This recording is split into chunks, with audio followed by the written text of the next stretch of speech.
Welcome to another episode of Until It's Done, a devoted podcast.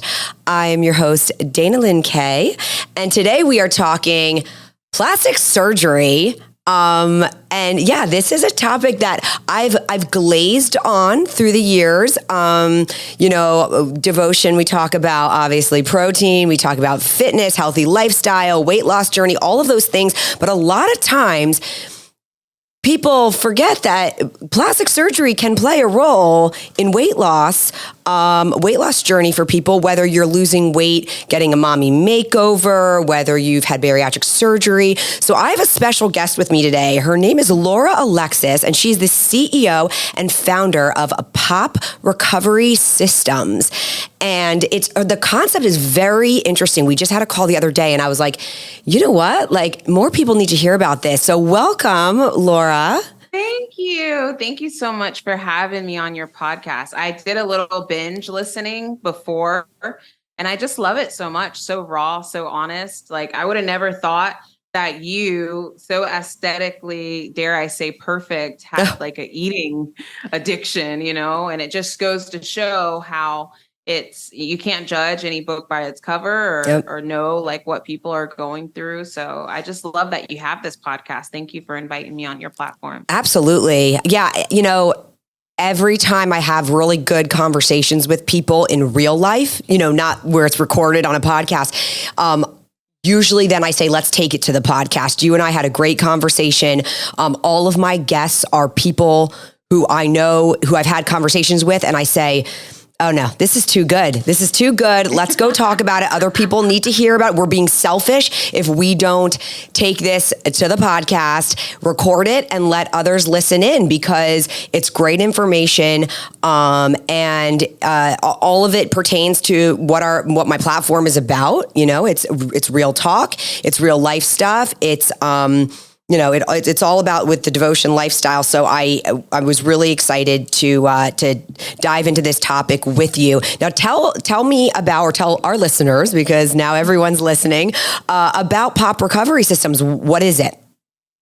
So back in July of 2020, I had my mommy makeover, and this came after I literally, Dana, was put on my first diet when I was like 5 years old by my stepfather, who wasn't the best. But you think when you're put on a diet that young, your relationship with food just goes to crap, right? Right. So I had so many up and down diets and eating disorders. I did struggle with bulimia, and then, drugs and alcohol and just the things that happen. I lived in New York. I've lived in different heavy cities. So when I had my daughter, my lifestyle changed drastically. But one thing that always stuck around, no matter how much I succeeded in life or relationships, I still didn't love my body. And so when COVID happened and I started my first business, I came into some money and I was like, I can afford to do this now. I can afford to do my mommy makeover. And so I did.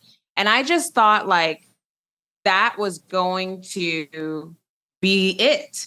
I had money. I lived in the place of my dreams. I had a beautiful daughter, a wonderful fiance at my time. Now he's my husband. What else could I want? I got my body, but literally my mental went to crap. So you had your surgery, and then after your surgery, it was the aftermath from plastic surgery. Wow. See, that's the trauma of that happened to my body brought up trauma that I didn't quite deal with, maybe in my childhood and prior relationships. I hadn't dealt with it. Yeah. And I didn't realize that I hadn't dealt with it until I wasn't busy anymore. After you have that surgery, there's a time period where you have to do nothing. Yeah.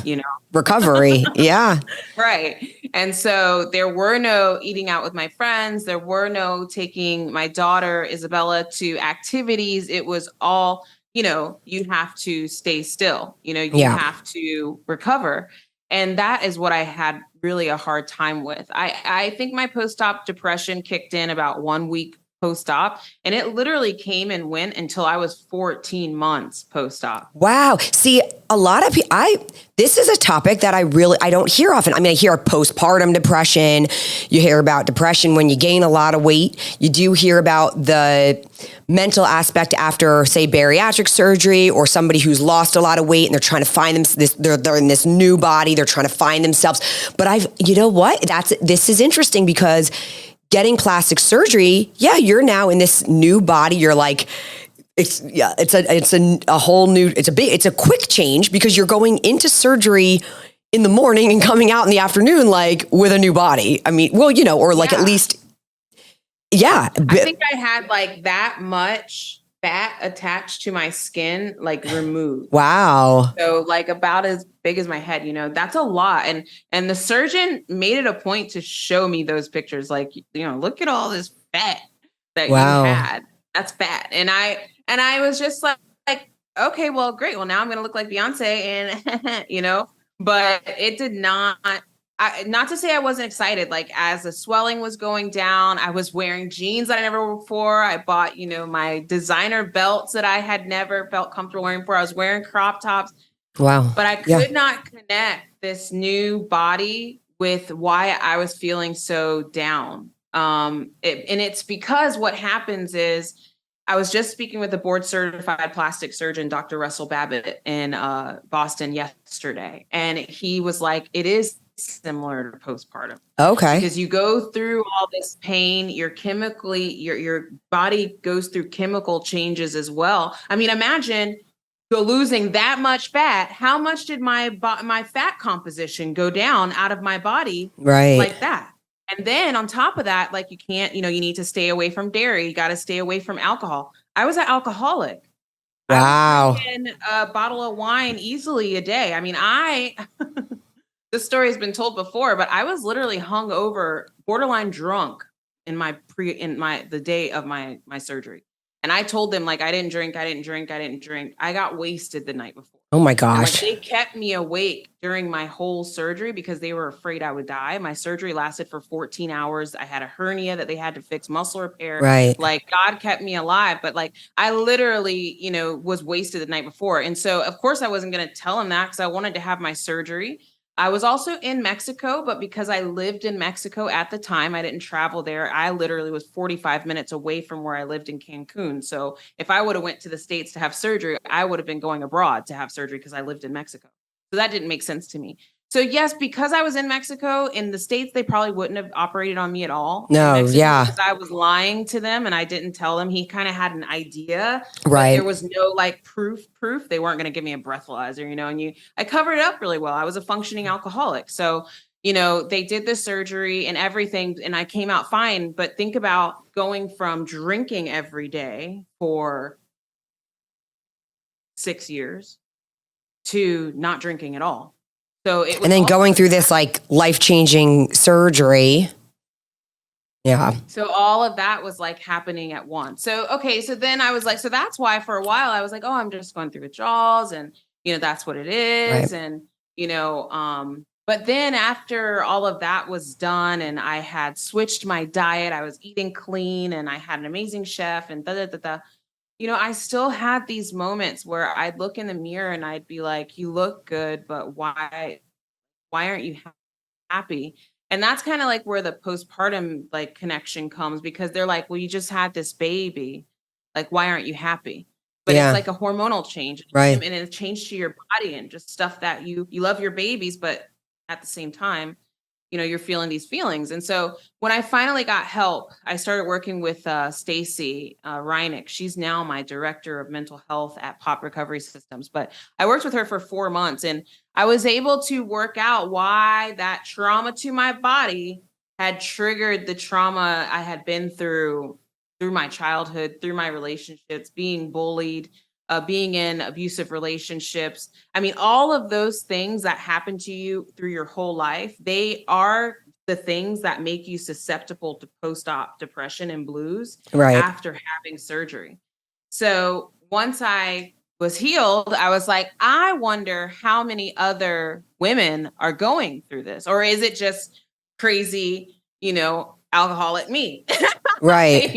Well, it sounds like, with plastic surgery, it's just, a lot of times people, so say with like bariatric surgery or like a lot of things where they say first you have to do the therapy before you're allowed to go through it, because they're getting you mentally prepared for this big life change. I mean, a lot of times, it's even great when they have parenting classes or these classes where it's preparing you for bringing home a baby, where these women may be more mentally prepared of what to expect, all these, if it's almost like where you have to do the homework before before the big game, because if you don't know what to expect and you show up to the game and all of a sudden you're like, holy cow, I didn't know what to expect and I really wasn't in the right state of mind, mentally prepared. I mean, you could be physically prepared, but if mentally you're not prepared for that, I could see that. I could see how it can be a lot. I mean, because a lot of times people do things to try to, when you hear people have a baby to try to heal a marriage, and you're like, that's not what. No, or people have plastic surgery to try to say, oh, I'll just be happy if I have bigger boobs and a flat waist and a big booty. It's like, no, that's not going to make you happy. It's like you're always thinking oh, this will make me happy.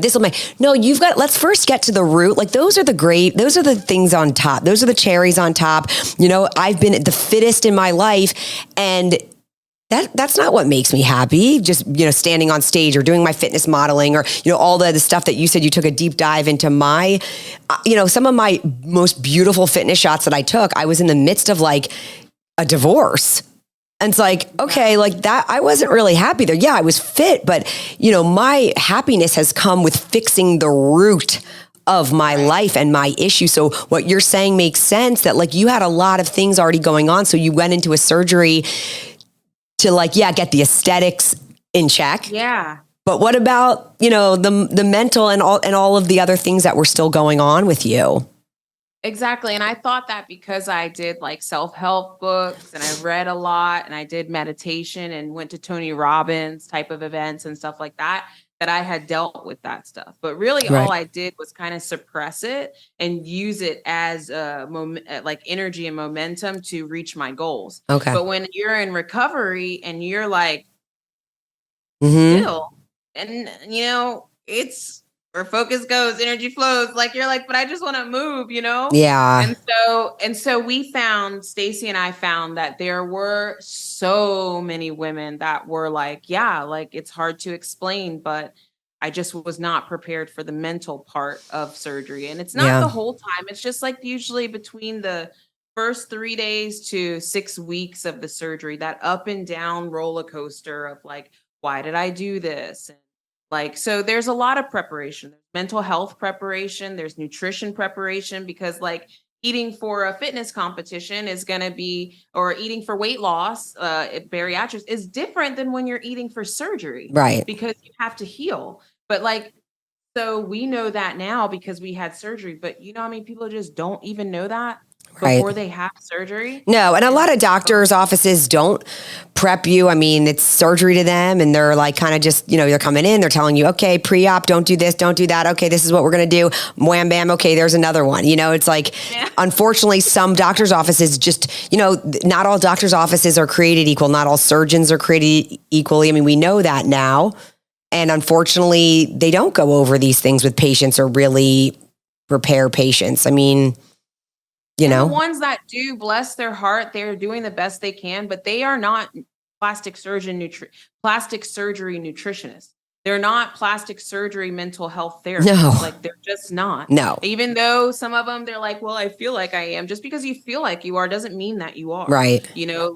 There needs to be an in-depth system and a preparation protocol that really gives these patients what they need. And that's what I create. I love that. Recovery system. I mean, really, that show Botched, where you see the plastic surgeons and the people come in, and I think anybody watching that show is okay, who was the surgeon that did this to them? Why would they allow them to do this? Why would they? And it's okay, obviously surgeons almost, I feel need to have a team where the patient needs to go through a pre-op psych eval, because it's okay, why do you want breasts the size of watermelon, or you know what I mean? It's why do you want to stretch your lips or your face, or you want to look like a cat, all this, and it's kind of is it just because you like what cats look like and you want to look like that? Or do you have some other things going on? And a lot of times these people who do these surgeries, it turns out, they have like mental health issues, obviously, that they just haven't worked out, and they're using surgery, just like I spoke about in my other podcast, where I used food.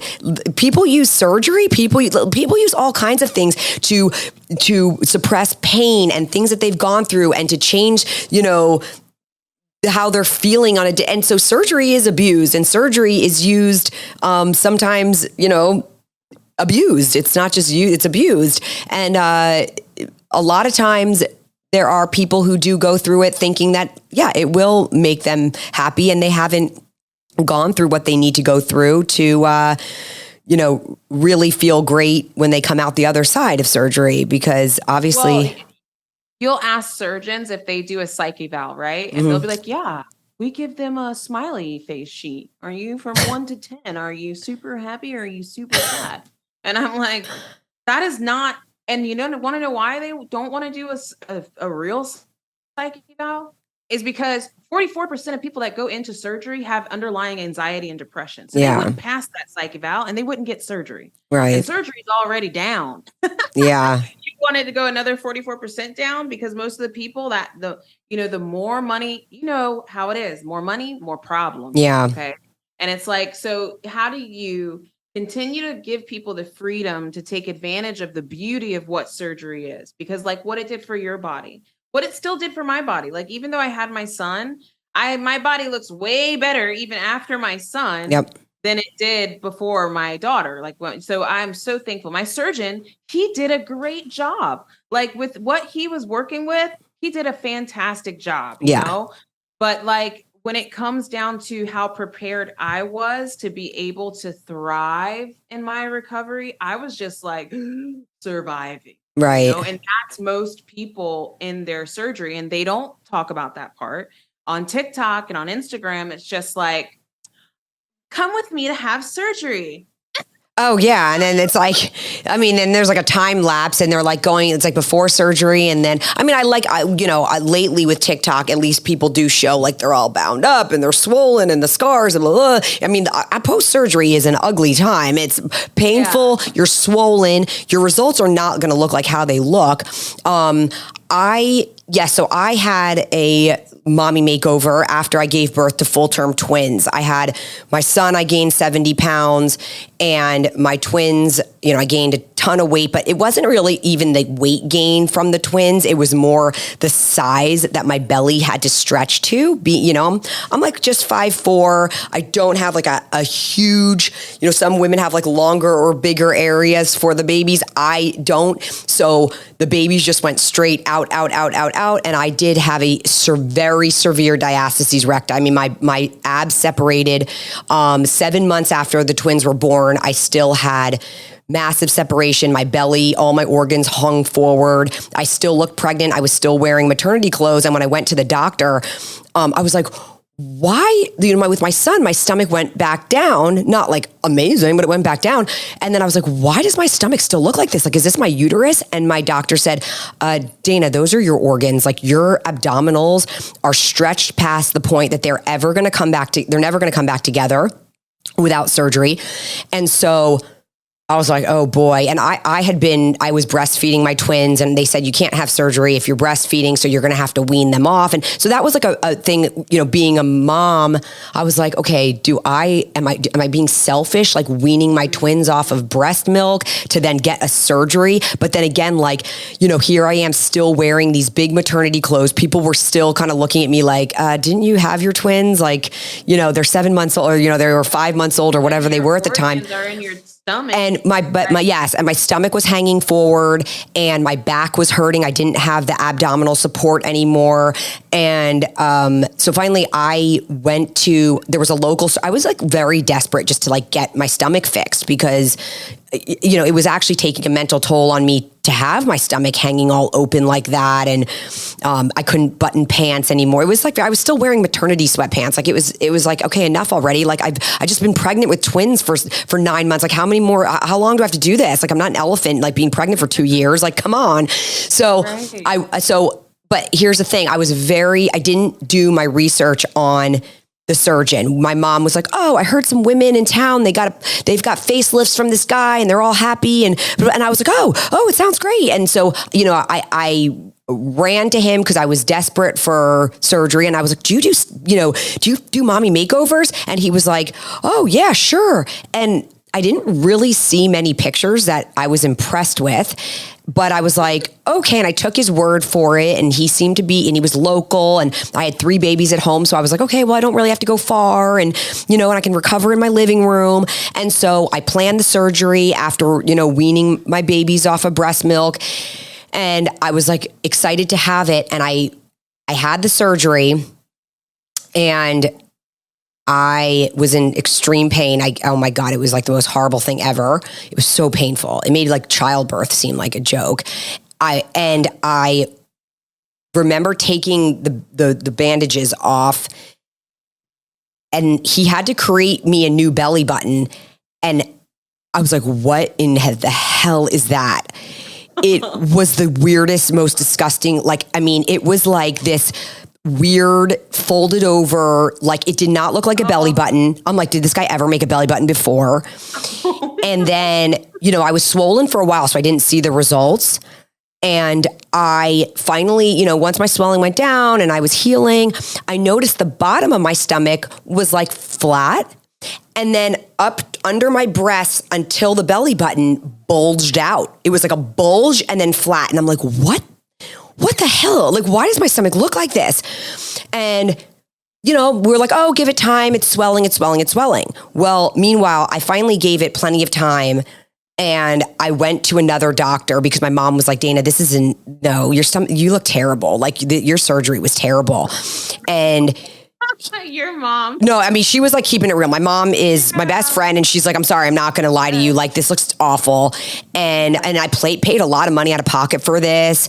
And so I paid nannies to help me because I couldn't carry my babies. I was, the whole thing. It's like, it's very traumatic. It took a lot. So I end up going to another doctor, and she gives me an exam, and she's feeling in my stomach. And she's like, Dana, you were torn from under your breastbone, like under your breast, all the way down. He only sewed up your abs halfway. So the bulge on the top is the fact that your abdominals are still open, and he never sewed the top.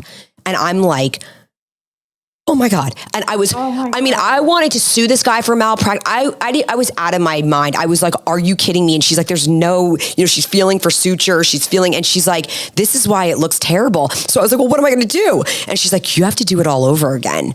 We're going to have to open you back up from hip to hip, go back in there, undo everything, and re-sew you from top to bottom. And the sewing part was so painful. And I'm like, oh my God, are you kidding me? Like, I have to do this all again. Like I have to be away from my kids, and I was devastated. And I was like, you know what? This is what I get for not researching the doctor. This is what I get for just being so eager to have this surgery, to fix myself, to feel like me again. I wanted to feel sexy again. I wanted to feel good again. I wanted to work out and do my fitness stuff again. And because of my stomach being all busted, I couldn't. So I jumped into surgery, and then look what happened.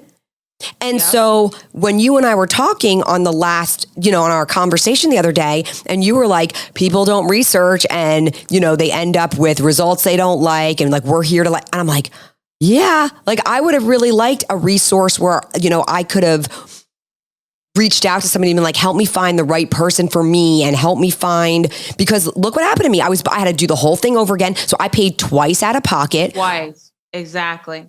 And, for our largest package, it's like $5,000.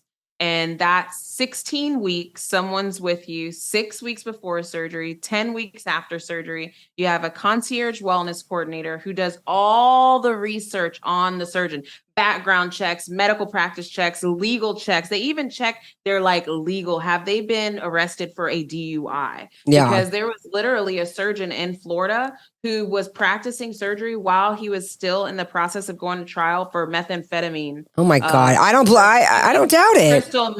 Crystal meth possession. Ugh.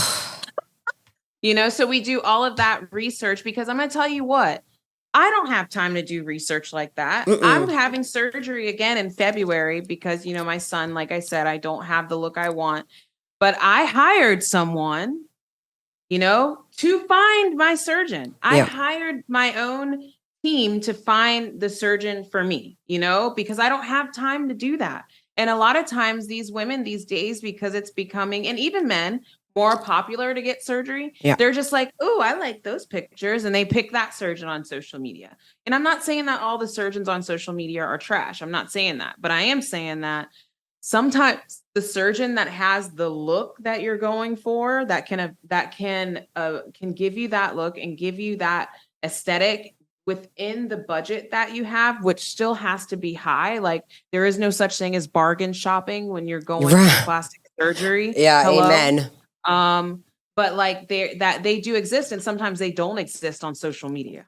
You know what I mean? Yeah. So having all of those resources and then laid out to you like, hey, look at these before and afters, look at these before and afters, or being able to say, hey, I have this surgeon. It's a local surgeon. I really like his work. We would look at his work and be like, yeah.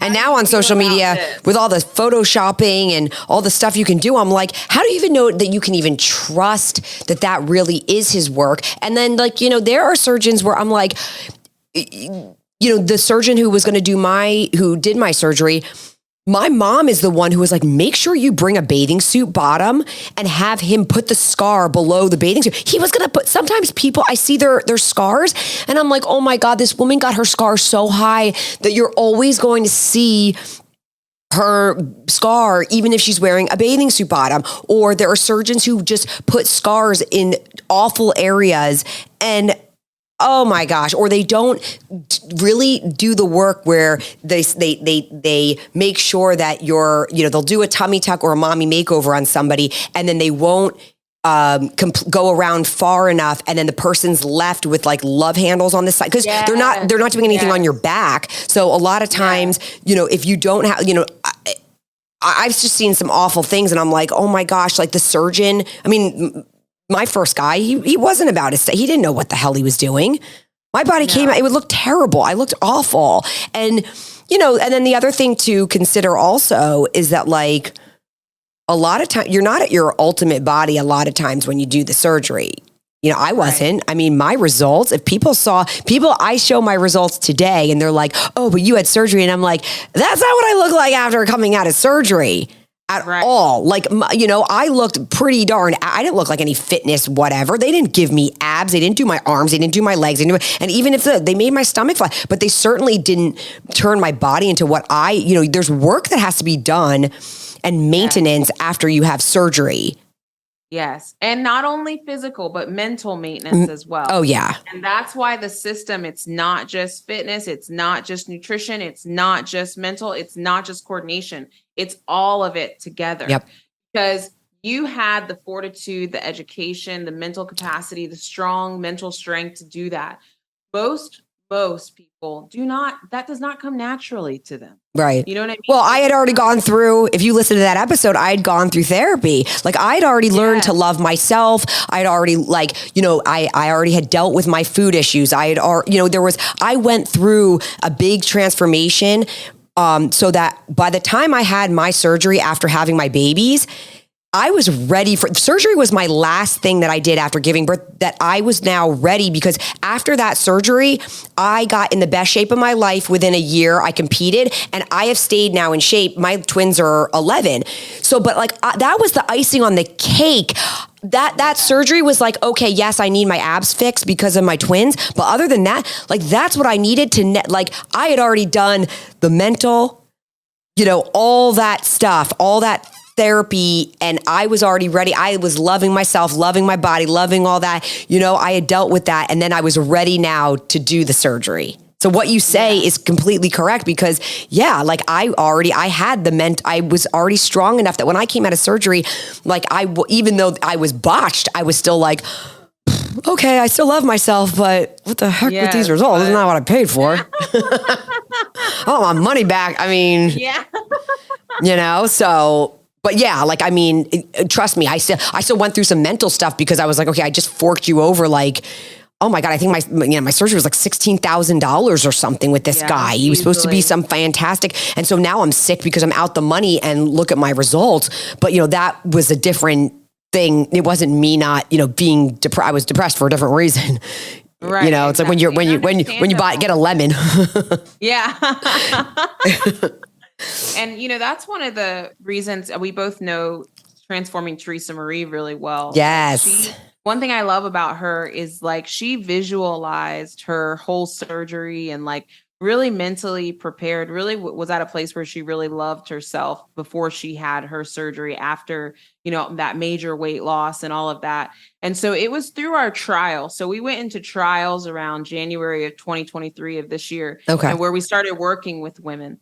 And I've started meeting women that had had bariatric surgery, and now we're getting plastic surgery. Yeah. And what I came across was like there was a huge disconnect of like how to switch the eating, but also the body dysmorphia, the imposter syndrome. It was very, very prevalent, and it wasn't something that we could just fix with 6 weeks before the surgery. Yeah. It was not enough time. And so in July, we launched the bariatrics to plastics division to start working with people. We work with them all the way from 12 to 18 months before their plastic surgery. So like the sooner after they have bariatric surgery or are on their weight loss journey, we start working with them all the way to guiding them through the skin removal process. Yeah. Because it's a lot. And especially when it comes to like the one thing that you know so well, that addiction to food. Yep. And that, it doesn't just go away because your stomach is smaller. No, they have, and whether it's bariatric or somebody like me, I didn't have the weight loss surgery. But then again, I had a girlfriend of mine who was on the podcast, and she had surgery, and she said, Dana, it was hard for you. She's like, you didn't even have a restriction. Like you're controlling it without even having limitations. Like I'm a volume eater and I can fit a lot in my stomach. And so, yeah, you have to go through that mental, through the therapeutic process of healing your relationship with food. Teresa's story, the first time I saw Teresa's TikTok, I would get choked up. I actually would get tears in my eyes, even if I was showing somebody else, because she's somebody who I'm like, wow. She really, not only did she transform herself, but then to go through her skin surgery with such grace. It was like, wow. She really, and I know her in person. I just hung out with her in Texas, and gosh, the confidence that she has, you can tell she's loving and living in her body, and she's loving it, and she's embracing it, and she's buying clothes, and she's getting dressed, and she's feeling herself.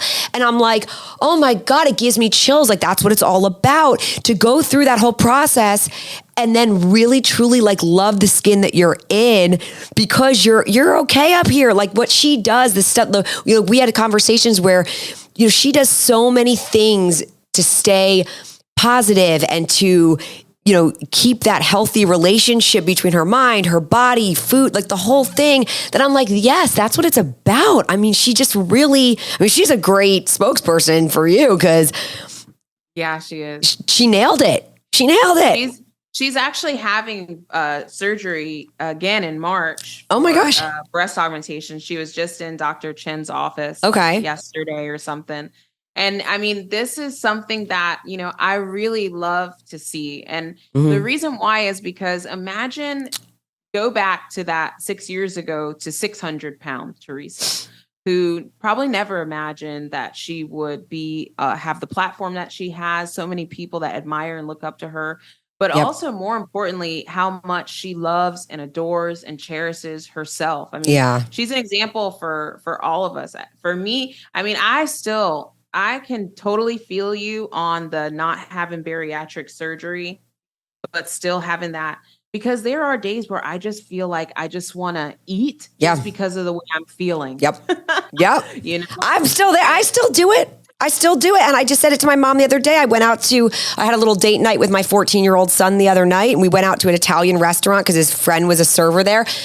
And I said, Mom, I don't know why, but I just started eating garlic rolls. And then he hands me a pizza, and I was like, I couldn't say. And it's not like, oh, one garlic roll. No, I had like 3 garlic rolls. And then he's like, Mom, want some pizza? And I was like, okay. And it's like, we had Zeppeli donuts. I mean, not for nothing, but that's not how I eat, you know? And so... But I was like, I don't know. I was like in the moment, I'm with my son and I'm just eating and I'm mindlessly eating. And then I was like, why did I do that? And I'm like, well, I'm human. Like I like food and I did it because you know what I mean? Because also I can eat a lot of food. And so it's like, you know, but yeah, then this whole week now I've been like on the struggle bus, like, oh my God, I carved up enough to run a marathon, but okay. Yeah. But yeah, I mean, we gotta do that sometimes. I wonder what it's like for the person that would like to do that sometime, but they can't. Yeah. Because they've had the surgery. And that's that's something that's very hard. I mean, look, it goes, we always, you know, people forget, like, it's the grass isn't always greener. They can't do it. Then sometimes I'm like, oh, they're so lucky because they can't do it. And I'm like, and I can. So it's like, you know, look, we all have our...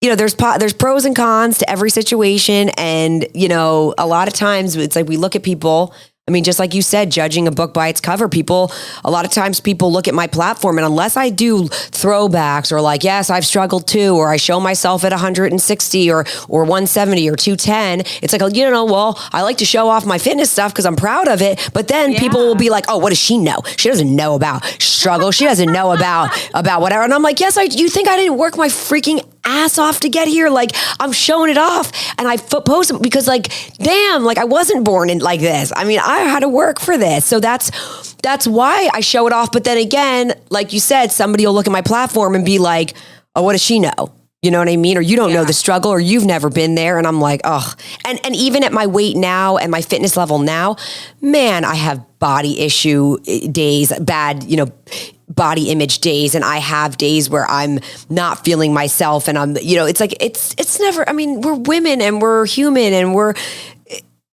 it's, you know, it never goes away. Like I'm doing NLP therapy now. So I went from like my basic therapy and dealing with my trauma. And now I'm doing like a deeper kind of therapy. Mm-hmm. And I've been learning so much and letting go of shame and guilt and even jealousy and anger and grief and resentment. And it's just, I'm doing that because I know that when I have surgery, there's going to be another boom.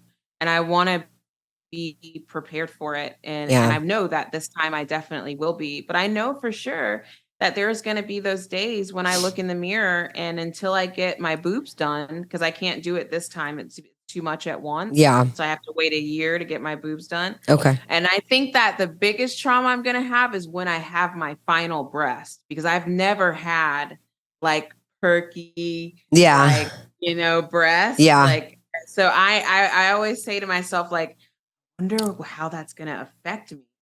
Finally having the breast I always wanted. You know what? I'm going to interject right here because I'm going to just give also a dose of whatever. So I've had my breast done 4 times. Okay. The first time I got my breast done, I was 21.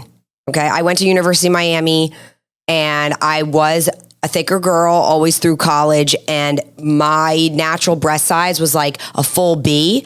And I just never felt like they matched my body. Jaggers. And, so I got my breast done when I was 21 and I thought I was going to have these perky, beautiful boobs. And I used to see, now I was raised by a mom who always had breast implants. My mom got hers done well before so my mom's my mom's 71. So, I mean, she's had her breasts for I don't think there's you know, and my mom was I love your mom already. She's amazing. She's amazing. And so she got hers done, I believe, because her older sister, my aunt, married a plastic surgeon. So he was like, I'll do your boobs. I mean, so it's like my mom got them. I think they were probably pro bono, you know, her first set. And she's had hers done like 8 times. I mean, and they've been a nightmare for my mom. Capsulations and problems. And she almost died from her breast implant surgery once. I mean, we've been through it. I mean, my mom and I are both like, if we had to do it all over again, like they've been a freaking headache and a lot of money.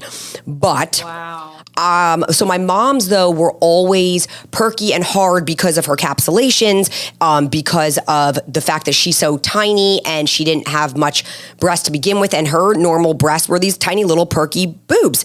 So I always thought, oh, mine are going to look like mom's, these high, nice boobs.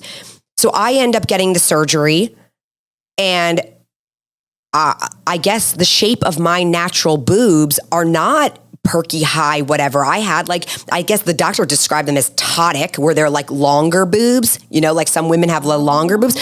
So I get the surgery and I'm thinking I'm going to have these like high with like big, like fullness up here. And they were like, no, like you just have a bigger version of what you have. Like we can't change the fact, like you can't like have boobs that sit where you don't have boobs. And I was like, what? And I've never had my dream. I have had them 4 times. And every time I'm like, lift them higher, like put them big. They're like, Dana, it's not possible. And I'm like, are you kidding me? And then they're like, we have to still place them correctly. You don't want them to go up into your armpits. If you have a good surgeon and they're real with you, they're going to tell you, because the thing is, I was like, why do mine look like an orange in a sock? Like, I don't understand. Like, why don't, and like my last set are finally like, they're very nice. But if I take off my bra or my sports bra, I mean, they hang like a natural woman's breast. They're not like these high, perky, fake stripper boobs. They're they're boobs, and so I never was able to achieve that, even though every time I go back, I'd be like, can we get them higher and firmer? Like, especially after breastfeeding twins, like imagine what my boobs look like after that. And I was like, come on, like give me some. And they were just like, we'll do our best, but like, that's just not where your pocket is. That's not where your boobs are ever going to be. So also you've got to go into plastic surgery with expectations of like, this is what God gave you and we're going to try to make the best of it. But like to create something that doesn't belong. I mean, another thing that, if you're listening and you've been following me for a long time, here's another bomb that I don't think I've ever told anybody. This isn't my nose. I got my nose done when I was 15. I had a bump on my nose here. Oh my gosh. That's good. And I was bullied in school and made fun of. And it was so bad that finally my mom was like, we'll get your nose fixed. I didn't even know what both my parents don't even have their real. My dad was a baseball player and he was hit in the nose so many times and it was broken that his nose was all messed up. My mom, like I said, her nose had a bump. Hers was fixed and looked beautiful because of my uncle being a plaster. So finally she was like, okay, let's just go to Florida. We'll get your nose done. And I've only done it once. They just took the bump off and they kind of like narrowed the tip. And it's been my nose since I was 15. Nobody even knows me without this nose. But I love that. He wasn't going to make me, but it's like when I was like, well, can you make it smaller? Can you do what? And he's like, I'm making your nose what your nose is. Like, I'm not going to like create, like we all saw what happened with Michael Jackson. If you keep trying to mess with your nose, like and then like it also has to fit your face. So, But have you seen that TikTok meme where he's like, no, they don't know what they're talking Yes. about. And I'm like, come on, Michael, like be for real. I mean, I don't hide it. If somebody asked me, but nobody has ever thought that this wasn't my nose, because it's like, well, I've been since 15. There are like almost no pictures in existence. Supernatural.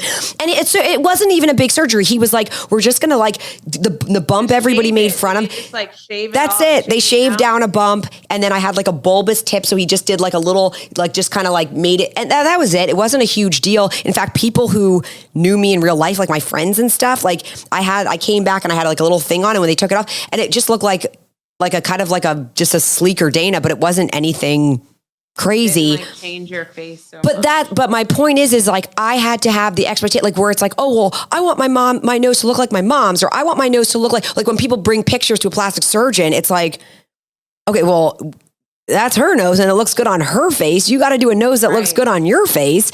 And we got to work with what we have. We're not going to like create and put like Play-Doh and stuff, like start sculpting you a new nose. I mean, there's only so much that you can do. So with breasts, with all different things, I mean, of course there's surgeons who will do crazy things, but I think it looks the most natural when you stay close to what you have and who you are, Well, I plan on getting a lift and a fat transfer. Okay. And I'm going to, she's a sculptor, like she specializes in revisions and sculpting. Okay. And she was like, what do you want to look like? I said, I want to look like myself.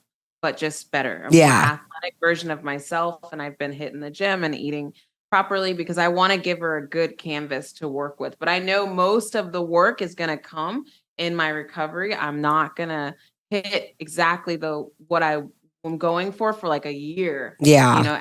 after. So, and I've accepted that. But like, that's why I created these programs to at least give women a roadmap and men to be able to show them like, this is what you expect, and this is what happens. And that's what the mental health team does, is they help them like with expectations, because that's where a lot of the emotional distress comes from, is just Yeah. having the wrong expectation. Yep. So let's talk about, because we only have like 5 more minutes, and I want to talk about the event that you and I have been discussing. That we're doing. Yes. So tell everybody about that. So May 16th to the 19th in Orlando, Florida, we're having our second annual Beautiful Mind event. And basically, it's a mind, body, soul event. It's a 3-day, 2-night event. It's meant to really talk about all the things. So we're going to have amazing speakers. Dana, you're going to be one of them. We're going to have amazing food. Devotion Nutrition is going to be making amazing recipes for our breakfast, lunch, and dinner offerings. Everything is going to be included in the one ticket. The tickets will go on sale in the first or the second week of January. Anyone who subscribes to this email thing that Dana and I are going to put together. Yes. They'll have first dibs on these tickets, but we're going to have a bariatric surgeon there, plastic surgeons there.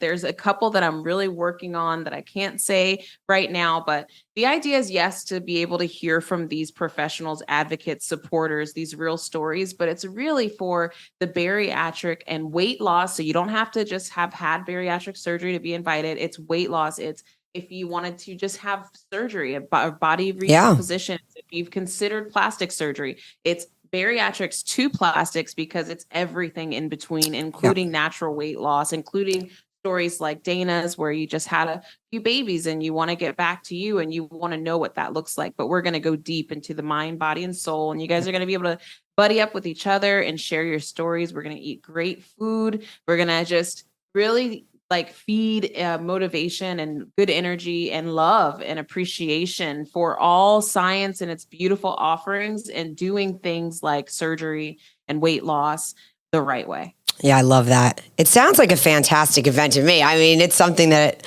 I feel like people, if that's the position that where you're at, it's something that you benefit from, especially before making decisions like that. And then having a support system like you're going to meet people there whenever there are events and retreats, and so you always come away with meeting new people, because you're all there for the same reason. So you already have common threads. So yeah, I think, I'm really excited for it, and I'm excited to be a speaker. And I think it's going to be very different than anything else that's been out there, but also similar, because what we decided to do was, we have friends and ambassadors that have gone to different events, and we asked them, what did you love? And then that's what we put together in this upcoming event. Right. Yeah. I'm so excited. I think it'll be great. And thank you for including Devotion, or, reaching out to me about it. 'Cause it's right up my alley. I think this is all, Devotion is not just, yes, it's a brand with products, but it's a whole lifestyle. That's what I tell people. That's what I've been preaching on my pages for years. It's, it's about my lifestyle. It's how I live. It's these are some tools, because I can't come do it for you. And this is but it's the whole mindset. It's the lifestyle. It's everything that comes with feeling your best, and then ultimately, hopefully, looking your best, and the whole thing. It all works hand in hand. I mean, it's, health is number one, but and the rest is all gravy. It's all, great stuff, but it's got to be mind, body, soul. It's all got to be in check. So. And that's the different, it's literally mind, body, soul is the whole event. So it's going to be a lot of fun. And I can't wait to see you there. Yeah, same. Delicious food. Yeah, that'll be wonderful. I'm looking forward to it. So we'll keep everybody posted. If you're listening to this and it's something that you're interested in, we'll keep you posted on details, where to sign up. I mean, we'll make sure that even on this, and obviously on the social media platforms, we have places where you can go and sign up, and you guys follow us anyway. So we'll be making announcements along the way. So if you're interested in something like this, join us, meet us. That'll be fun. Come on down.